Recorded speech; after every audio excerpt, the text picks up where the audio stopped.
Hello friends, welcome back. Product की design और development करते समय हम ढेर सारी ऐसी सिचुएशंस से गुजरते हैं जहां हमें चॉइसेस बनानी होती हैं या कहें कि जो प्रॉब्लम है उसके ढेर सारे सॉल्यूशंस होते हैं और हमें बेटर सॉल्यूशंस को फाइंड आउट करना होता है। यानी हमें उस सिचुएशन के रिगार्डिंग कोई डिसीजन बनाना होता है। तो आज की इस वर्चुअल क्लास में हम पढ़ने और समझने वाले हैं डिसीजन मेकिंग के बारे में कि डिसीजन मेकिंग की प्रोसेस क्या है। साथ ही हम यह भी देखेंगे कि इटरेशन क्या होता है। आज की इस वर्चुअल क्लास के इंटेंडेड लर्निंग आउटकम्स हैं कि इस वर्चुअल क्लास के बाद पहला इंटेंडेड लर्निंग आउटकम है कि आप डिसीजन मेकिंग प्रोसेस को समझा पाएंगे। दूसरा इंटेंडेड लर्निंग आउटकम है कि आप इटरेशन प्रोसेस को समझा पाएंगे। तो चलिए शुरू करते हैं डिसीजन मेकिंग प्रोसेस से। Decision making process. Decision making एक ऐसी प्रोसेस है जिसमें प्रॉब्लम से जुड़ी सूचनाओं को इकट्ठा कर अल्टरनेटिव सॉल्यूशंस का पता लगाकर और उनके प्रभावों को ध्यान में रखते हुए एक बेहतर चॉइस को चुना जाता है या डिसीजन लिया जाता है। हमारे सामने जो भी प्रॉब्लम आई उसके रिगार्डिंग हम इंफॉर्मेशन को कलेक्ट करते हैं और जो भी सॉल्यूशंस पॉसिबल हो सकते हैं, अल्टरनेटिव सॉल्यूशंस हैं, उनका पता लगाते हैं। देन उनके इम्पैक्ट्स को देखते हैं कि प्रत्येक सॉल्यूशन का क्या इम्पैक्ट पड़ेगा और हम एक बेटर चॉइस को चुनते हैं या एक डिसीजन लेते हैं। तो इस कंप्लीट प्रोसेस को हम डिसीजन मेकिंग प्रोसेस कहते हैं। डिसीजन मेकिंग को हम हमारे डेली लाइफ में करते ही रहते हैं। आपने देखा होगा ढेर सारी हमारे सामने सिचुएशंस आती हैं और हम उसके रिगार्डिंग कोई डिसीजन लेते हैं। डिसीजन मेकिंग को समझने के लिए हम एक एग्जांपल की सहायता लेते हैं। आप सभी इंस्टाग्राम यूजर होंगे यानी इंस्टाग्राम यूज करते होंगे। तो इसी से जुड़ा एक एग्जांपल लेते हैं। आपने इंस्टाग्राम किसी स्पेशल पर्पस के कारण ज्वाइन किया होगा। तो किसी व्यक्ति के इंस्टाग्राम ज्वाइन करने के ढेर सारे रीजंस हो सकते हैं, पर्पस हो सकते हैं, जैसे सोशल कनेक्शंस, यानी इंस्टाग्राम यूजर सोशल कनेक्शंस बनाना चाह रहा हो, यूजर है वो इन्फ्लुएंसर बनना चाह रहा हो, टाइम पास के लिए इंस्टाग्राम यूज कर रहा हो या क्रिएटिविटी के लिए इंस्टाग्राम यूज कर रहा हो या कुछ नई चीज लर्न करने के लिए इंस्टाग्राम यूज कर रहा हो। तो हम इंस्टाग्राम इस तरह की नंबर ऑफ पर्पस में से किसी एक पर्पस या ढेर सारे पर्पस के कारण यूज कर सकते हैं। तो इसी से जुड़ा एक एग्जांपल लेते हैं। मान लीजिए कि एक girl sent U A message request. किसी लड़की ने आपको एक मैसेज रिक्वेस्ट इंस्टा पर भेजी। सो हम देखना चाहेंगे कि उससे रिलेटेड कैसे डिसीजन हम लोग लेते हैं। तो हमारे सामने प्रॉब्लम है कि इस केस में जब किसी लड़की ने एक मैसेज रिक्वेस्ट भेजी है तो what to do, we have to decide कि हमें क्या करना है। तो जब भी हमारे सामने ऐसी कोई सिचुएशन आती है तो हम विचार करते हैं कि ये जो आईडी जिससे मैसेज रिक्वेस्ट भेजी गई है फेक आईडी हो सकती है, रियल आईडी हो सकती है, हो सकता है मिस्टेकनली सेंड कर दिया गया हो सकता है जिसने भेजा वो उसे भेजना चाह रही, maybe she wants to check your loyalty, maybe she wants to increase followers, profile check करने चाह रही हो, फोटोज वगैरह शेयर करना चाह रही हो। तो ये रीजंस हो सकते हैं कि किसी ने आपको मैसेज रिक्वेस्ट भेजी हो। इस एग्जाम्पल से जुड़ी सारी बातें जब हम ऑफलाइन क्लास कर रहे थे तो उस दौरान स्टूडेंट्स ने जो शेयर किया उसी पे बेस्ड ये प्रेजेंटेशन बनाया गया है। तो हमारे पास ऐसी सिचुएशन आई कि किसी गर्ल ने मैसेज रिक्वेस्ट भेजी तो हम इन सब बातों पे विचार करते हैं कि या ऐसा ऐसा हो सकता है। देन हमारे पास इसके सॉल्यूशन हो सकते हैं, इस प्रॉब्लम के सॉल्यूशन हो सकते हैं कि हम इग्नोर कर सकते हैं, एक्सेप्ट कर सकते हैं, डिक्लाइन कर सकते हैं या ब्लॉक कर सकते हैं। साथ ही हम इनके सारे जो भी इम्पैक्ट्स होते हैं उनके पे भी चर्चा करते हैं कि अगर हम इग्नोर कर दें तो हो सकता है हम अफसोस करें, और अगर अफसोस होगा तो हम ये साइकिल रिपीट करेंगे कि वापस हम उसकी प्रोफाइल को चेक करेंगे, उसके मैसेज को देखेंगे, ऐसा कुछ आप लोग कर सकते हैं। तो ये साइकिल वापस से रिपीट होता रहेगा। अगर हम एक्सेप्ट करते हैं तो हो सकता है हम फॉलो करना शुरू कर दें, फॉलो बैक मिले, कहीं ना कहीं स्टोरीज वगैरह में, पोस्ट में, रील्स में मेंशन करने लग जाएं, लाइक्स करने लग जाएं, कमेंट्स करने लग जाएं, लाइक वाह नाइस, और उसकी प्रोफाइल को आप फ्रिक्वेंटली चेक भी करने लग सकते हैं। और ये एक जनरल बात है। देन ऐसा भी हो सकता है कि आप रिक्वेस्ट को डिक्लाइन कर दें, तो हो सकता है आप अफसोस करें, उसके प्रोफाइल को फिर चेक करें, हो सकता है आप देन उन्हें मैसेज भेजें, आप फॉलो रिक्वेस्ट करें, या ऐसा भी हो सकता है आप उसे ब्लॉक कर दें। ब्लॉक कर दें तो ऐसा हो सकता है कि आप अफसोस करें कि आपने ब्लॉक कर दिया है, और या ऐसा हो सकता है आप पीस में आ जाएं, यानी आप शांति में, कि आपने एक डिस्टरबेंस से आप बच गए हैं। तो इस तरह ढेर सारी चीजों को हम एनालाइज करते हैं जब हमारे सामने ऐसी कोई सिचुएशन होती है। अब समझते हैं कि ये जो सारी बातें हमने डिस्कस की, इसका डिसीजन मेकिंग से क्या लेना देना है। तो हमारे सामने एक सिचुएशन आई, प्रॉब्लम आई कि a girl sent U A message request, और उसमें हमें क्या करना है, व्हाट टू डू। ये हमारी प्रॉब्लम थी। तो इसे हम बोल सकते हैं कि ये एक डिसीजन प्रॉब्लम है, हमें इस प्रॉब्लम के सॉल्यूशंस पे डिसीजन लेना है। देन हम देखते हैं कि हमने जो प्रॉब्लम थी जिससे जुड़ी हुई है, उससे रिलेटेड जो हम काम कर रहे हैं उसका पर्पस क्या है। जैसे यहाँ हम इंस्टाग्राम यूज कर रहे हैं, तो इंस्टाग्राम यूज करने का पर्पस क्या है। तो ये ढेर सारे पर्पस हो सकते हैं, जैसे हमने देखा। तो सपोज करिए आपने इंस्टाग्राम सोशल कनेक्शंस के लिए यूज कर रहे हैं, तो ये हमारा हो गया डिसीजन क्राइटेरिया, कि हम जो प्रॉब्लम है उसके सॉल्यूशन को फाइंड आउट करने के लिए जो डिसीजन लेंगे वो सोशल कनेक्शंस के आधार पर लेंगे। हम देखेंगे कि जो डिसीजन हो वो सोशल कनेक्शंस को बढ़ाए या उन्हें मजबूत करे। देन हमने ढेर सारे डिसीजन प्रॉब्लम से जुड़े चीजों को देखा, इन्हें हम कहते हैं डिसीजन प्रॉब्लम वेरिएबल्स, यानी संबंधित वेरिएबल्स को हमने देखा और उनको एनालिसिस किया। उसके बाद में हम जो भी सॉल्यूशंस होते हैं, प्रोबेबल सॉल्यूशंस होते हैं, अल्टरनेटिव्स होते हैं, उन्हें देखते हैं कि क्या क्या हो सकते हैं, यानी नंबर ऑफ अल्टरनेटिव या पॉसिबल सॉल्यूशंस को हमने जाना। और उसके बाद में हम इनके इम्पैक्ट्स को आइडेंटिफाई करते हैं। तो इम्पैक्ट्स को आइडेंटिफाई किया, जब हम ऐसा कुछ कर लेते हैं कि डिसीजन प्रॉब्लम क्या है, हमारा डिसीजन क्राइटेरिया क्या है, उसके वेरिएबल्स क्या क्या है, अल्टरनेटिव पॉसिबल सॉल्यूशंस क्या क्या है, और उनके इम्पैक्ट्स क्या क्या है।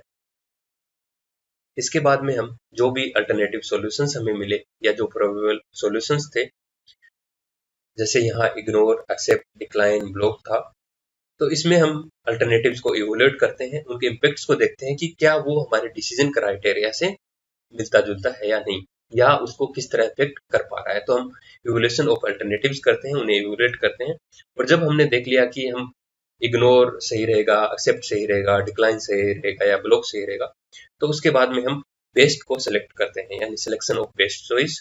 और सिलेक्शन ऑफ बेस्ट चॉइस को ही डिसीजन मेकिंग कहते हैं, यानी हमने कोई डिसीजन ले लिया है। उसके बाद में हम डिसीजन को इम्प्लीमेंट कर देते हैं। तो हमने देखा कि जो भी सॉल्यूशंस थे उनका जो इम्पैक्ट होने वाला है, जो हमारे डिसीजन क्राइटेरिया को सेटिस्फाई कर रहा है, वो है एक्सेप्ट। तो हम एक्सेप्ट को चूज कर सकते हैं, इसे सेलेक्ट कर सकते हैं, और हम डिसीजन ले सकते हैं कि जो मैसेज रिक्वेस्ट आई उसे आप एक्सेप्ट कर दें। तो डिसीजन को इम्प्लीमेंट करते हैं, इम्प्लीमेंटेशन ऑफ डिसीजन। देन हम कई बार मॉनिटरिंग भी करते हैं कि क्या हमने जो डिसीजन लिया वो सही है या गलत है। उसके यहाँ पे आप रिफॉर्म करते हैं, चेंज करते हैं। इस तरह जब भी हमारे सामने हमारे आम जीवन में सिचुएशंस आती हैं, तो हम उनसे जुड़े डिसीजंस ले लेते हैं। और ये जो पूरी प्रोसेसेस हमने देखी हैं, ये पीछे बैकग्राउंड में होती रहती है, हम उसे ऑब्जर्व नहीं कर पाते हैं। तो आज हम इसी प्रोसेस को बेहतर ढंग से समझने वाले हैं कि किस तरह प्रोडक्ट को डेवलप करते समय, किस तरह प्रोडक्ट की डिजाइन करते समय डिसीजन मेकिंग की जाती है, और उसके क्या क्या स्टेप्स होते हैं।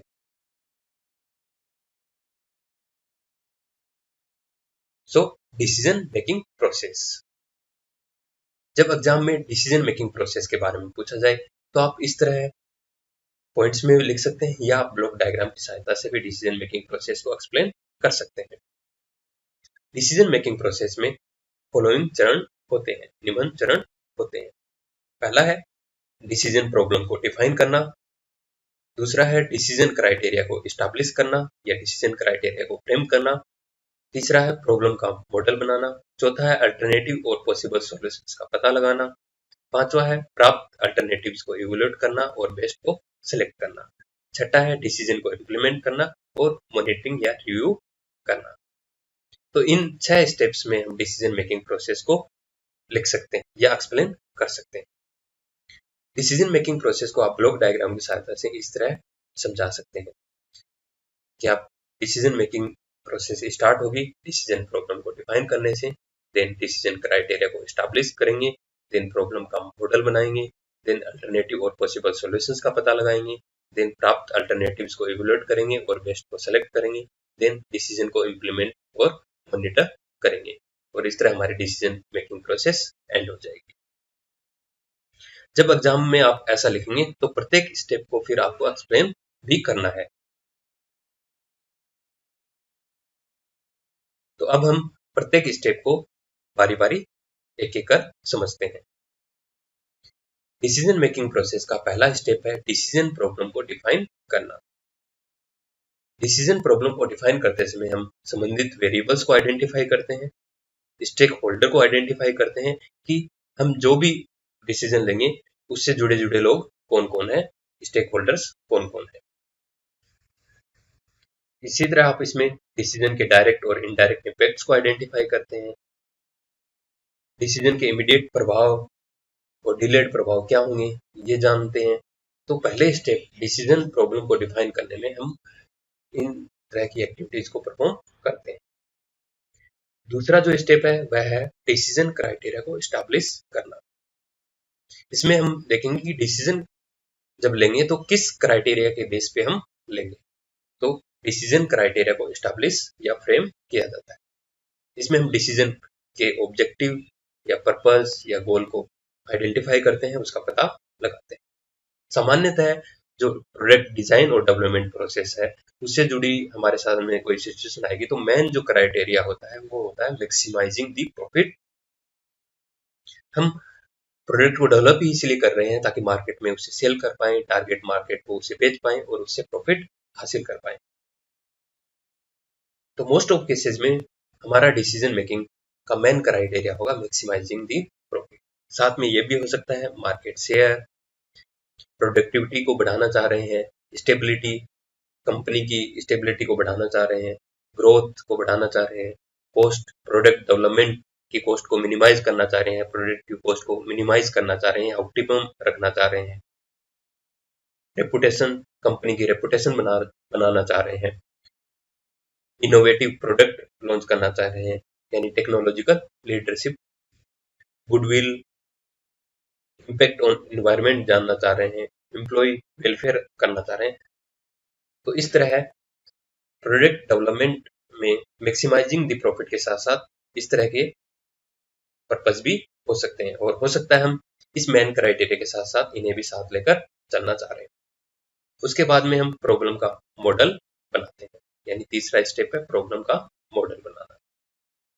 इस स्टेप के दौरान हम रियल लाइफ प्रॉब्लम से जो संबंधित वेरिएबल्स हमने आइडेंटिफाई किए हैं उनकी सहायता से प्रॉब्लम को इजी वे में रिप्रेजेंट करने के लिए एक मॉडल बनाते हैं, यानी जो भी प्रॉब्लम है उसको रिप्रेजेंट करने के लिए एक मॉडल बनाते हैं। ये मॉडल स्कीमेटिक हो सकता है, यानी आरेख हो सकता है, या डायग्रामेटिक हो सकता है, डायग्राम जैसे कि ब्लॉक डायग्राम हमने बनाया हो, या मैथमेटिकल मॉडल हो सकता है जैसे कि लीनियर प्रोग्रामिंग प्रॉब्लम LPP।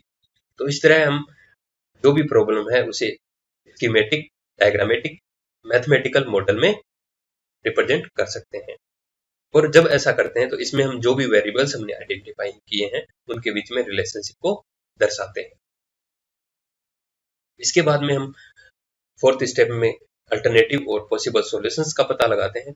जैसे हमारा जो एग्जांपल था उसमें हमने सॉल्यूशंस को आइडेंटिफाई किया कि कौन कौन से पॉसिबल सॉल्यूशंस इस प्रॉब्लम से जुड़े हो सकते हैं। एक्सेप्ट हो सकता है, डिक्लाइन हो सकता है, ब्लॉक हो सकता है। तो ये पॉसिबल सॉल्यूशंस जो भी हो वो आइडेंटिफाई करते हैं। और पॉसिबल सॉल्यूशंस का पता लगाने के लिए प्रोडक्ट डिजाइन और डेवलपमेंट के दौरान हम प्रॉब्लम से जुड़े वेरिएबल्स को चेंज करते हैं, उन्हें वेरी करते हैं, और जो मॉडल हमने बनाया है उससे अल्टरनेटिव सॉल्यूशंस को फाइंड आउट करते हैं। जब हमारे पास ढेर सारे अल्टरनेटिव सॉल्यूशंस आ जाते हैं तो नेक्स्ट स्टेप आता है प्राप्त अल्टरनेटिव्स को इवैल्यूएट करना और बेस्ट को सेलेक्ट करना।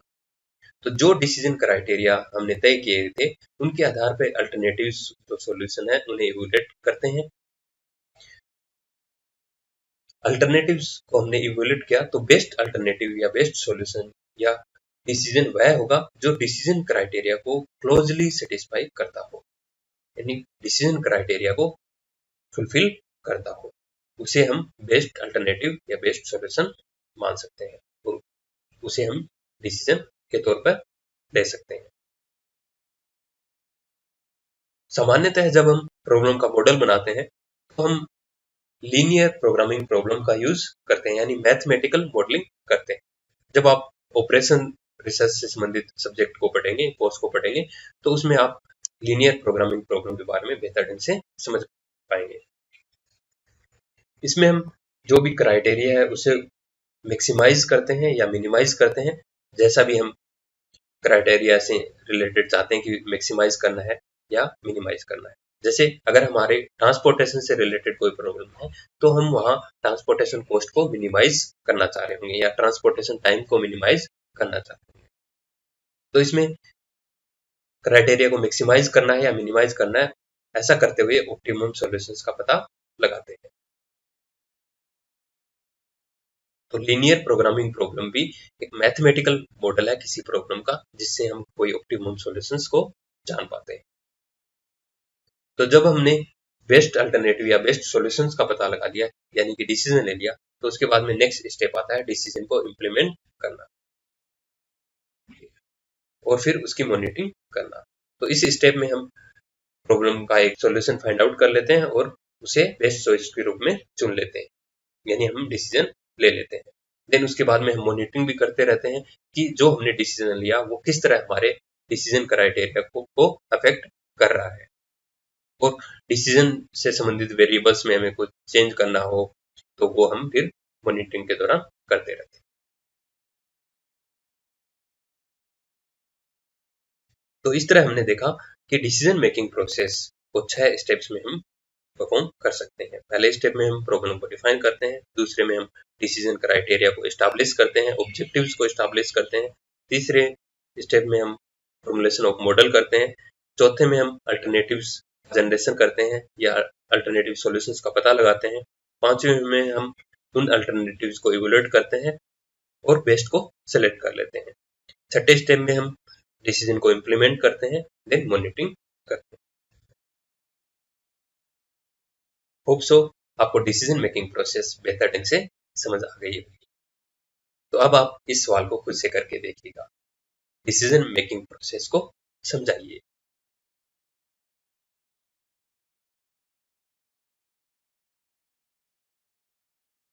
अब हम इस वर्चुअल क्लास का दूसरा टॉपिक शुरू करने जा रहे हैं, जो है iteration process.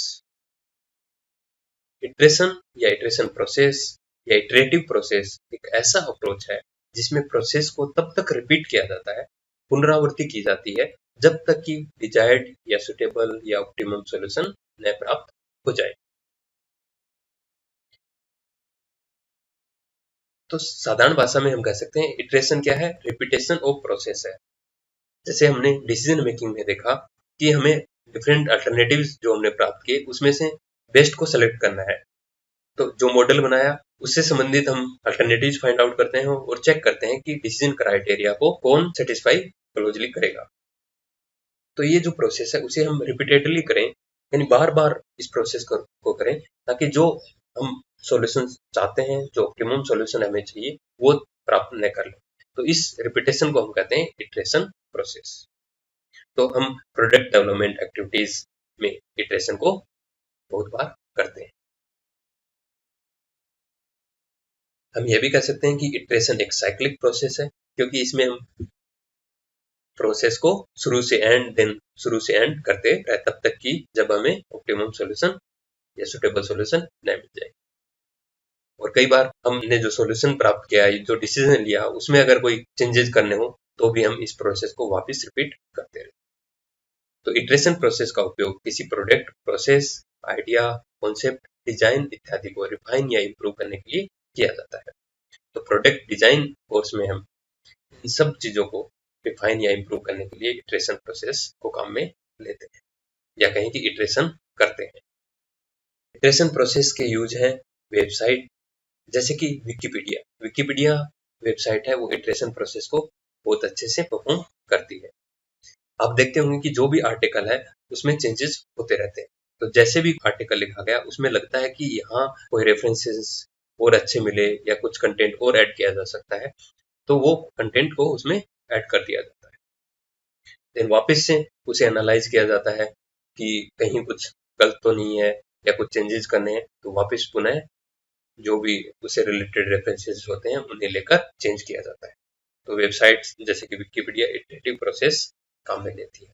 Computer programming, project management, education, legal system, design और रिसर्च इत्यादि में हम इटरेशन प्रोसेस का काम में लेते हैं। तो डिजाइन यानी प्रोडक्ट डिजाइन और प्रोडक्ट डेवलपमेंट के दौरान हम इटरेटिव प्रोसेसेस करते रहते हैं।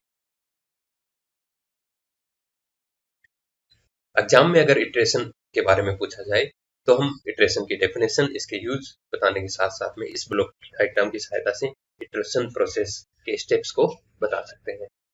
इटरेशन प्रोसेस को हम 4 स्टेप्स में बता सकते हैं। जैसे कि हमने देखा कि इटरेशन प्रोसेस का यूज किसी प्रोडक्ट, प्रोसेस, आइडिया, कॉन्सेप्ट या डिजाइन को रिफाइन या इंप्रूव करने के लिए किया जाता है। तो किसी भी प्रोडक्ट, प्रोसेस, आइडिया, कॉन्सेप्ट और डिजाइन से जुड़ी चीजों की हम सबसे पहले क्या करते हैं, प्लानिंग करते हैं। इसमें हम शुरुआती आवश्यकताओं या रिक्वायरमेंट्स, जो इनिशियल रिक्वायरमेंट्स क्या है उनका पता लगाते हैं। रिलेटेड डॉक्यूमेंट्स क्या करते हैं, प्लान बनाते हैं, फर्स्ट इटरेटिव साइकिल की टाइमलाइन तैयार करते हैं कि जो पहली इटरेशन प्रोसेस है उसे हम कितने टाइम में पूरा करना है। ऐसा जब कर लेते हैं तब हम उस प्रोडक्ट, प्रोसेस, कॉन्सेप्ट, आइडिया से जुड़ी जो भी चीजें हमने इकट्ठी की हैं उनको एनालिसिस करते हैं on basis of different aspects like business models, technical requirements, working architecture, ideation, prototyping. जब हम एनालिसिस कर लेते हैं तो उसके बाद में हम जो भी सॉल्यूशन प्राप्त करते हैं उसको इम्प्लीमेंट करते हैं, टेस्टिंग करते हैं।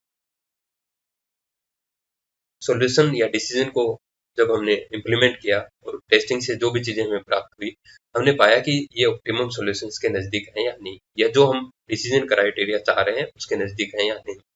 अगर नहीं है तो हम इवैल्यूएट करते हैं और रिव्यू करते हैं, यानी रिक्वायरमेंट्स और एक्सपेक्टेशंस के साथ इटरेशन से प्राप्त रिजल्ट्स को कंपेयर करते हैं। जो हमारी इनिशियल रिक्वायरमेंट्स थी या एक्सपेक्टेशंस थी उनके साथ जो सॉल्यूशंस हमें मिले इटरेशन से, जो रिजल्ट्स हमें मिले उन्हें कंपेयर करते हैं। अगर वो ऑप्टिमम है तो हम इटरेशन प्रोसेस को यहीं रोक देते हैं, अगर नहीं है तो हम पुनः इस प्रोसेस को शुरू करते हैं। तो ये साइक्लिक प्रोसेस रिपीटेडली चलती रहती है। आशा है आप इटरेशन प्रोसेस को भी भली भांति समझ गए होंगे। तो अब आप इस सवाल को खुद से करके देखिए, इटरेशन प्रोसेस को समझाइए।